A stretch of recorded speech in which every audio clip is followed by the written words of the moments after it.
already, but I mean, in terms of FNCS finals appearances, this is by far the highest out of any of the groups in EU by over 100 finals appearances. So we've talked about it time and time again, but it's very difficult to qualify through this group, and you're definitely deserving of doing so if you end up finding yourself with a spot, as it looked like almost a disengagement from Shogun's Arena from Mongrel, Panzer, and Mr. Savage. Wise of them to teleport off Shogun's Arena, though. A team had already set up base here. Congo, though, trying to go for the lurk around play on this bottom ground, and it pays out. Refugee, just no chance whatsoever to escape. Now it's Misha as well, trying to see and find where this last player might have ran off to, but Skylight going to remain hidden for now. I almost expect him to be pretty chucked if they were in that position inside the storm in the first place, but every little bit of placement counts. Every little bit counts. I mean, just yesterday, Pink and his trio qualified by 1 point on the consistency leaderboard. Literally 1 point, Taco. That's like not even an elimination. You know, it's so crazy how close this can get, especially leading into the final matches of the day. So we'll take a look back at Rift Island. It looks like it's not going to be a contest for the boss here, as you gotta be careful though with 2 players getting cracked. Water Sprite forced to being used. Artis' team maybe a little bit blessed by the fact that Mongrel and Savage Panzer actually opted to depart from the island, but this is a big part of the reason why. It looks like there is another team on a point of elevation that was trying to take some shots towards Cryfalls, I believe. So they've definitely got to monitor exactly how close they are to the edges, because that other team on height, it's definitely a bit of a problem here. Almost disastrous there as well for Fran. Had he been chopped out without that Void TP mask. Yeah, it's the good news about, you know, this season. Those Oni masks kind of give you an extra safety net, even when you're on high ground. Although one of the matches we did see Vico, Blixie, and Veno chop down height, one of the players still got eliminated, but you kind of want to pre-place those Oni masks to avoid fall damage if you end up getting chopped down. But for Brannick, Kaisers, and Dynas here, this is one of the trios that actually has yet to make an FNCS finals appearance. One of only 6 trios in this lobby. So, you know, it'd be kind of cool to see them take home a VR today, but it's a lot easier said than done. Yeah, they were definitely dragged into the lion's den with this group as far as qualing is concerned, but bringing the focus back towards Refsguard's team, actually moving out from a surge base that they'd spent a decent chunk of time in, I'd imagine. They just find so much early success with that third-party circumstance at Kappa Kappa Factory. It does allow them, I think, to take a little bit more of a scenic route as far as how long they actually want to wait before rotating into the next zones. Good news for Focus Della Refsguard, though, is, yeah, being 757 above, have a lot more flexibility in the choices sometimes you need to make. I don't want to repeat myself, but I do feel like it's important. A lot of the times, you know, it's like, why isn't everyone just, you know, taking the dead side or going the place where the least amount of players are? Like, a lot of the time, especially in these lobbies, it's very difficult to get that damage, and you have to position yourselves in more riskier and harder rotates just to open up options for those tags if you aren't able to do it earlier on in the match. So the triple blade typhooning right into the box. Players looking like their prime Mongrel with the shing shing shing sky jump shake ons and Momsy going absolutely crazy, but I don't think it's paying off, Taco. Yeah, I mean, sky jump kind of just reminded of the fact that pump shotguns do exist in this matchup. Shakos, though, with Momsy, they will get the double revive, but Asa, Hen, and DZ putting some really solid pressure up against the likes of that trio, kind of just punishing them for attempting to commit so heavily to the Typhoon Blade play. Yeah, I respect it though. Hey, I respect it. We've seen it pay off quite a few times throughout this weekend, so you know, why not add another one to the list? That's now, instead of using it to go into the box, they are going to use it to rotate.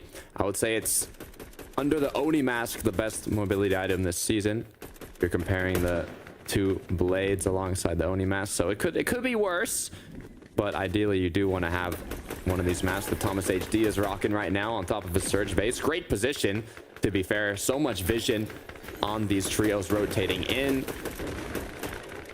Just kind of got to keep it up now. All Thomas and Frodoxy really need is just a little bit more damage. They can get to right around that 600 to 700 above threshold. That would really allow them to kind of play the next couple of zones with more emphasis towards getting early front side. Unfortunate tags there onto Frodoxy, though. Does lose his shield. Thankfully, though, the other team not close enough to be able to actually capitalize on it and try to key him for it. Look at this. Asa, Hen, and Andes as well with a quick elimination. Maybe we'll see them put a name for themselves on the board today. Hen being the player with, I believe, well, I mean, he has 3 FNCS titles just himself. You got to be careful here. If you're in a position like that duo we just saw down in the mud. Feet. Insta pickings for Mr. Savage. Quick little walking llama. As now they're going to be able to build out. Keep an eye out there. Right as Mr. Savage got the elimination, he didn't even go for the loot. He let his teammates loot that as he expanded the builds, knowing he most likely will get spare hard mats and didn't want the focus to close on to them. So doing a great job of building out right after an elimination. Look at where Shari, Cammy, and Seti are at. They've got Frodoxy in their sights. Saw Tripper nearby and a bush as well, but Frodoxy just paying the ultimate price currently. Another trio, though, gonna draw the attention momentarily. That allows Frodoxy to get a little bit closer to the rest of his team. Thomas and Tripper, though, they had to give up their old surge base. Well, I shouldn't say had. Likely more so just a decision that they felt more comfortable making at this time because, again, it's just trying to control that front side of zone has proven to be the most successful measure for a lot of our teams here today. Yeah.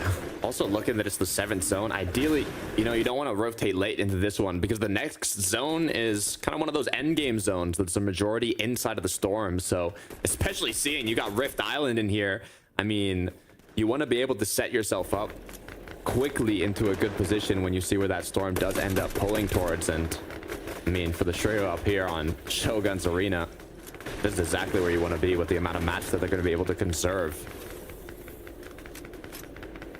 Conservation of mats on top of the fact that this is just so much easier for them to find additional damage. It's not even about the surge threshold because they were already sitting at around 400 over it. It's more so just preventing teams from rotating how they would prefer to. Savage, Mongrel, and Panzer seem to have drawn a little bit more attention that they bargained for. They got another team trying to break into their box currently, and it's Frodoxy, Tripper, Thomas HD on the other side of these walls. That's going to force Savage's trio kind of send themselves a little bit more forward, retreat back into some earlier builds. They have to be so careful, though. They don't realize Vox sitting just on the other side of this peak, trying to open up an angle, but Mongrel does recognize it at the last moment, but pays a price. Shot from behind. Doesn't have a chance to try and recover, and Mr. Savage won't even be able to rotate. Shot from the skies the moment that he broke out that Typhoon Blade.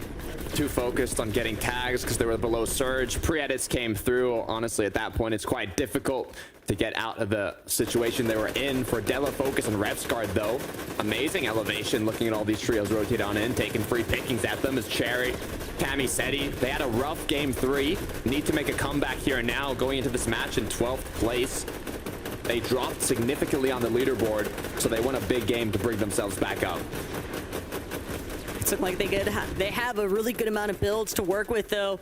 A lot of space currently claimed on that low ground, but it's all about height currently for Revsguard's team and making sure that they can fully control it. Revsguard even opting drop a little bit more material where it needed, but Della, Focus, Revs, They want to make sure that they stay in control of that front side. They're even going to be the first team to teleport forward, take control of it.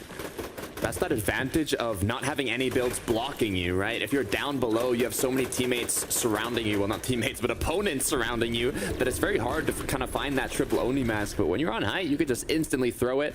If you do it a little too late, you do have the risk of other players landing on top of you. But for Refscar, Dela, and Focus, it turned out well this time around, and now they're in prime position to look for more pickings.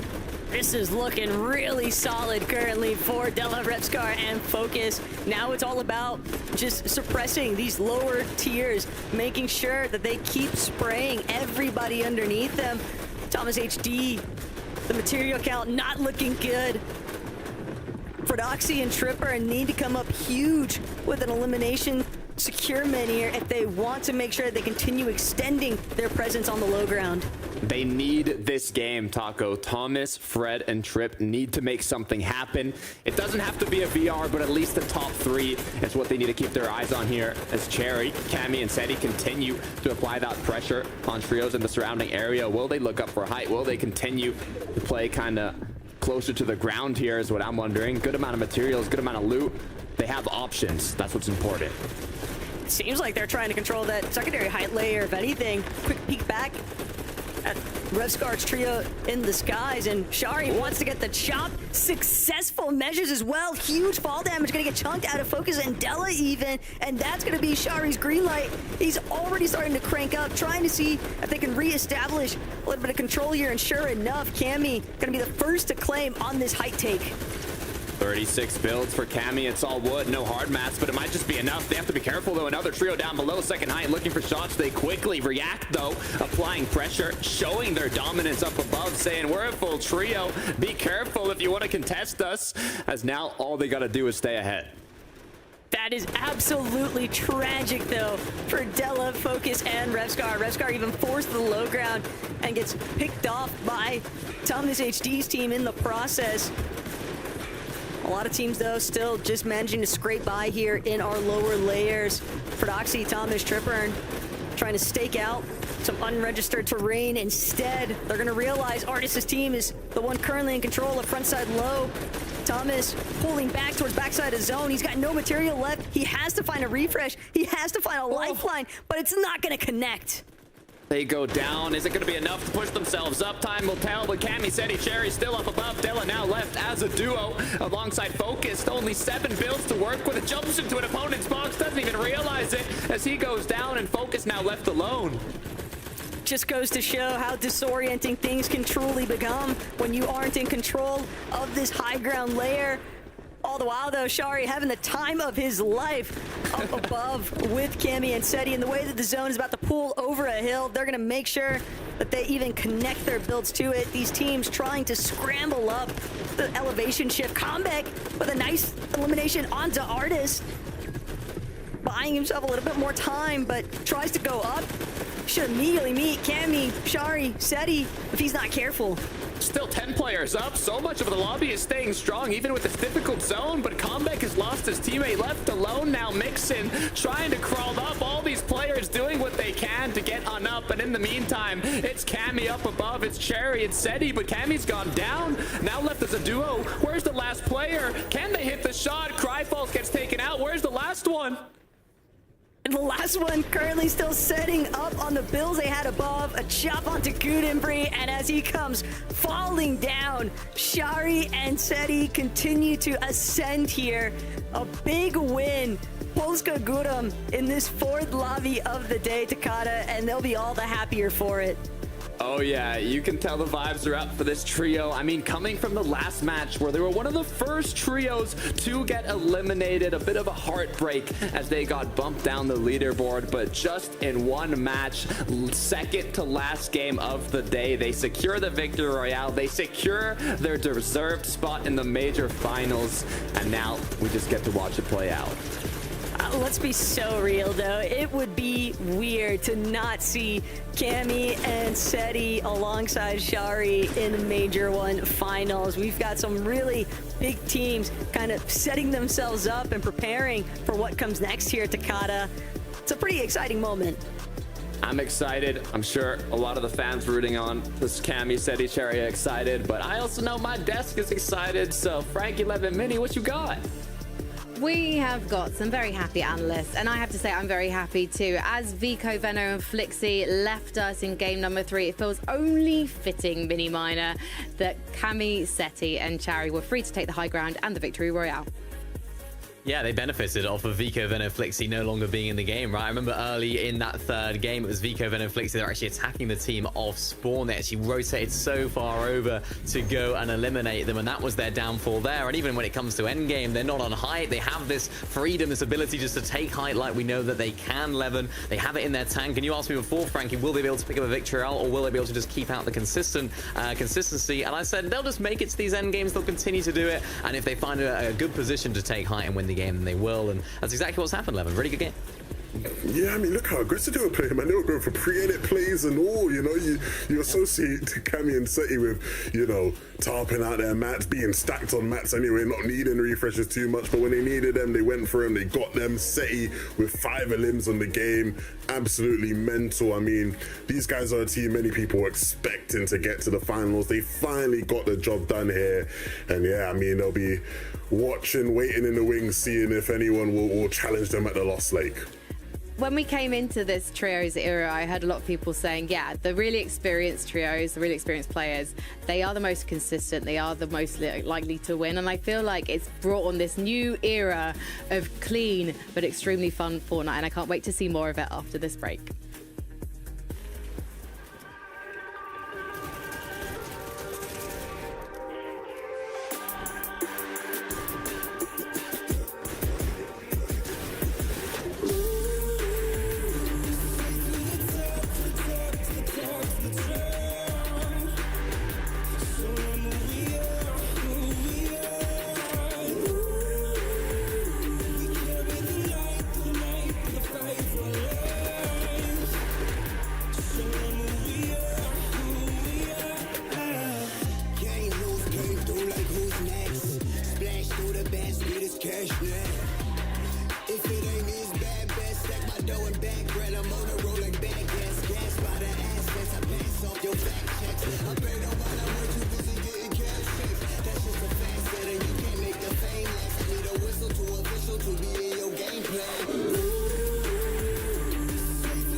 Gurren, my friends, welcome back to FNCS, where Cammy, Seti and Cherry took game number 4, and we have just one more game remaining before we can confirm which 10 trios from group number 3 will be making it through to next weekend's Major 1 finals.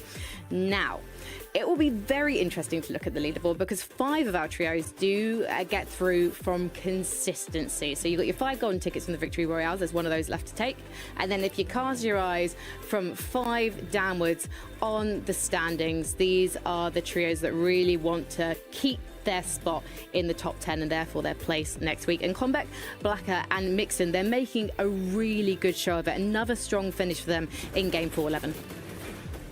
Yeah, I feel like if you were going to try and predict who's going to win this last game, you'd probably put them way up there. They're making it into these end games so deep every single time. You know, again, it's just that final win condition that's been missing throughout the day, but their performance has been top. I think they're going to be a team that a lot of people will be rooting for now come finals time, because you'd expect them to continue this sort of run in the Major 4 and finals next week. Yeah, definitely. Huge game for these guys, coming off the back of an 18th place right there. It was a similar sort of zone as well, quite a far pull for them. And we were saying in the back, I know you were saying at 11, a bit of a far zone pull for them in that previous game. This time, yet again, they've sort of solved those problems of having the far zone pull. Having that storm surge early on has been beneficial for them. And I think realistically, what was that, 194 points? I think realistically that qualifies them through. If they do qualify through, do you think that the zone pool situation, is that something you think they'll be able to work on and fix in time for next weekend, Levin? I mean, it's hard, right? I think from certain spots, just playing certain zones is always going to be harder regardless. It's just sometimes about making use of the games where you do pull, right? At Shattered, they obviously prefer home zones in that place because, you know, Mixon can just sit up there on top of the bridge, you know, farm surge all game. So I don't think they'll be too stressed about it. I'm sure they'll have a plan come Grands.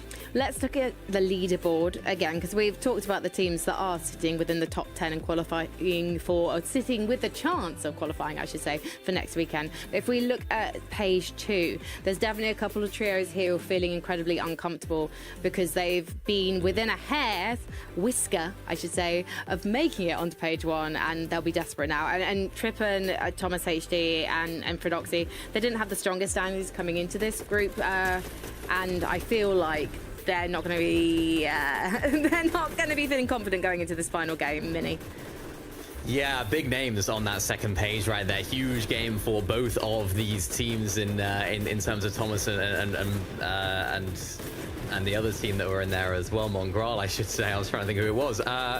Yeah, massive, huge game for Thomas HD. I mean, I said at the beginning of the show that this is a team that have actually sort of switched drops a little bit in some of their divisional finals. They might go ahead and do that now in the final game. I just don't think it's working out for them there at Brutal Boxcars 11. They have been having some end games here today. It hasn't been like an off-spawn situation where they're just going down early on, but they haven't been able to make it into that upper echelon of placements. So for them right now, I think it's a win and you're in situation. They need it.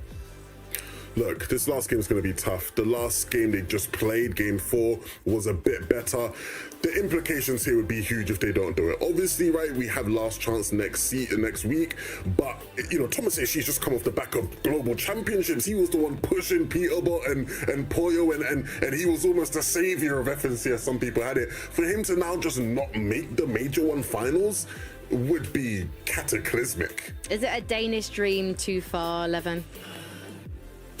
I hope not. You know, I got a lot of Danish friends. They'll all be hoping that, you know, they can get it done in this game, but it's not looked good, especially with just how they've been playing. You wouldn't even, you know, really consider them maybe for last chance with how difficult that's going to be. So they need to get it done here now. We've seen Mr. Savage, Mongraal and Panzer have a spot within that top 10 today so far, but now they are outside of it. They're going to be feeling particularly insecure because they have come close to it. Mini Miner, they don't want to be up for the last chance qualifier. Do you think they can do it?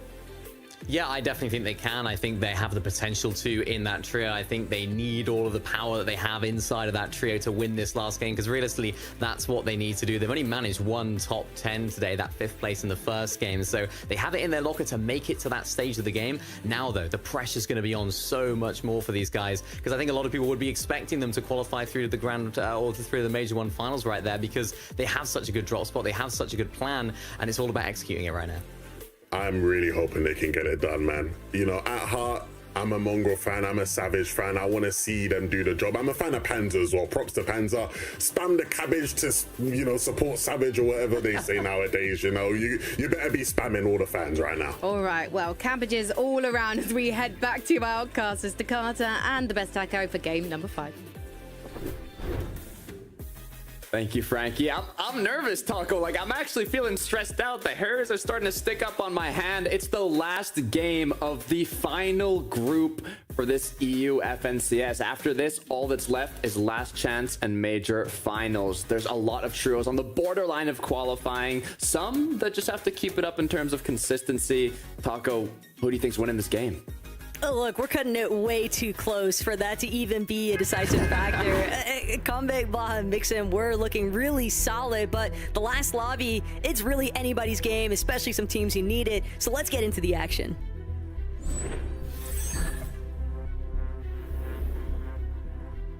It is time to lock in. It all comes down to this. We've got fans from all over the world now supporting their trio. We have Mongrel, Mr. Savage, Panzer in 14th place at 109 points. We have Thomas HD from Global Championships going head-to-head against Peterbot, now on the borderline of not qualifying at 90 points in 17th place. They might either need a victory royale or even, who knows, top 2 with enough eliminations. Will it be enough? It's going to be hard to tell, but Taco, it all comes down to this. It certainly does, but one team that definitely caught my eye, at least during that secondary page flip, was going to be Gutenberg Moneymakers team, because they jumped up 11 placements from their performance in that last lobby, putting themselves into 12th on that leaderboard, and so they're substantially closer. I know that we've got a lot of action taking place here at Big Ben Tunnel, but for both of these trios, they desperately need a victory royale if they want to find themselves having a sliver of a chance at making it through to the Major 1 finals. And so far, this battle has just kind of worked against both teams. Yeah, but that victory royale, it starts somewhere, Taco, and it starts in whoever ends up winning this early game engagement. It looks like Yasin and Siren now might even be able to double pick up their teammate here, which is going to put them at a clear advantage, as I believe there's only one opponent left as a solo trying to do what he can to get out here. Gonna take the porta potty, and just like that, it looks like they might have secured it. It's just such a sad scene for Warsnipe, just kind of waiting essentially for that knocked bar to run out into a full elimination. The problem too is that where his body is at, recovering that reboot card's not going to be easy, depending on how long the trio actually decides to stick around. All things considered, Takata, when you know that you're staking it all on this final lobby, for some of these teams, that mentality of, hey, look, we're just going to stop you in the process can definitely come into effect. Yeah. I mean, like you said, especially in this last game, we've talked about pressure, we've talked about nerves. This is the most stacked group for EU, but even then, I'm sure a lot of these trios, they got to be feeling something. They got to be feeling something in this last match. It's impossible to not. As we look at Misha now, who is at night shift in an early game battle, looking for angles. Yeah, the big problem, though, is that Kengu's already being eliminated fully, and Lyric understanding that Misha just up above. Rash as well from a separate direction. Gonna try and see if they can get another opposing view. Side jump up, nearly gets the job done, but Misha does a pretty solid job at recovering. Misha even finding some huge tags back with the pump. It's gonna force this enemy trio to kind of just wait up a minute. They're gonna have to make sure that they are healthy enough to continue this fight. Yeah, we've talked about how to play as the aggressors, looking for different angles, trying to kind of find those openings. But when you're playing defensive like Burke, Rash, and Larix here, you kind of know that some of the players will be a bit split from the team. And if you can catch them off guard, all jump at them playing together, maybe even box them up and find one pick like that, it's the start of turning around an early to mid-game fight like this. And that's exactly what they did to come out on top here. So great job playing defensively. Great job finding a pick. It's going to help them continue on forwards. I think I saw someone that wasn't part of the trio just Panzer. just sitting on the boat. No, was he alone? Oh, you're talking about for right here. I was referencing Panzer kind of scenes towards Night Shift Forest right. there. Spotted out probably.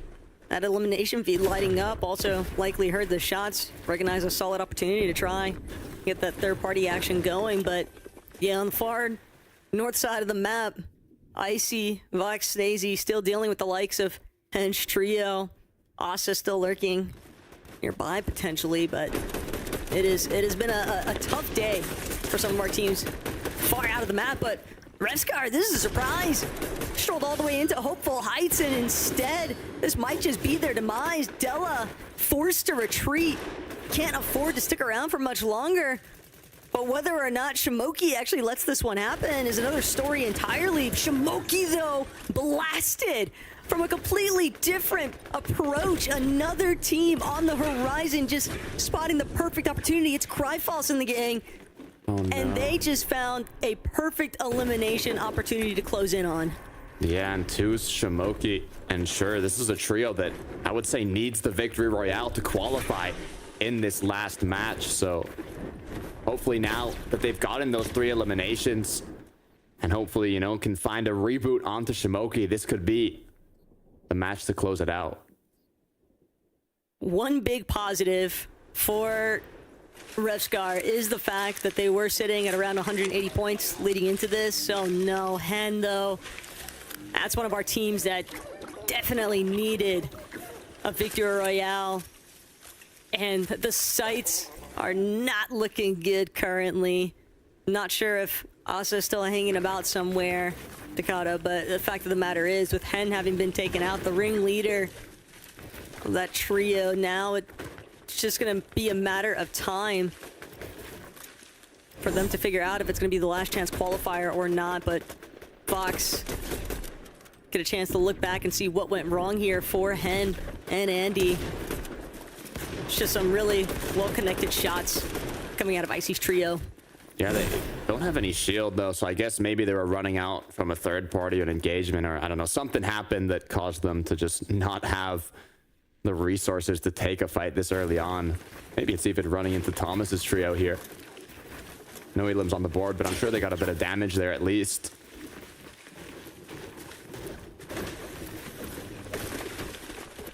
Thomas knows, though, that they basically, it's all or nothing in this last lobby. For them to not immediately qual into the Major One finals after that global championship performance, it would definitely be pretty devastating to witness, Takata. Oh. And for Thomas, it just keeps getting worse. Fredoxy, Trippern with no shield. Fredoxy even just hoping that he can escape. Trippern's not going to be able to clutch it out this time. And it's a story, yet again, of the exclusive fate of this trio resting upon one member. Fredoxy knows that Rick Bohr, they can choose to try and sit at that reboot card for a while if they want. Yeah, everything is on the line for this trio right now. Fredoxy's the last one up. I mentioned it earlier, but I'm going to reiterate it. Literally, we had Thomas HD, the most successful player yet to take home one of these major championships. I mean, even in the global championship, kind of being the main player going against Peterbot, battling it out to now not even qualifying through Major One. It would be tough. They have last chance, and they still have Fredoxy up in this match. So if a miracle can come through, it's going to be from that trio. We'll have to see if it does end up happening. On the other hand, though, Savage, Mongrel, Panzer, they're not qualified yet either. Following closely behind where Thomas HD was on the leaderboard. They're just on that borderline, close to qualifying in 14th place. They're going to need a big game here. And Panzer's got to be real careful with where he goes next, because his shield's definitely looking a little bit rough there. But fortunately for Mongrel's team, it looks like Skylight and Co. are no longer interested in this fight. They're going to opt to try and Void Oni Mask away from that situation taking place at Lost Lake. That might put Savage's team into a position where they could get some additional tags while that team is looking to escape, and that could put them for openings as far as keying for Nox or eliminations is concerned. Still, it's evident that they really want to establish their surge early on. Yeah. Levin was talking about it. Blaha mix and comeback. I mean, you can look at Blaha on top of the bridge, just taking pop shots at anybody that comes into sight. Could also be fishing from up there. Keep in mind, you can actually fish from the top of Shattered Span. Even if you are boxed up, you just got to pay a little bit closer attention to the animation of that fishing rod itself. And Blaha as well. This is quite the scenes for this team, though, on the bridge. Yeah. Where they get their fishing rods. Just take a look. Will they have that opportunity at Redemption? Thomas HD, the most FNCS finals appearances playing out today. Most second place finishes on EU. Uh-oh. Now rebooted back in, but it looks like a trio has spotted them off. Now this could be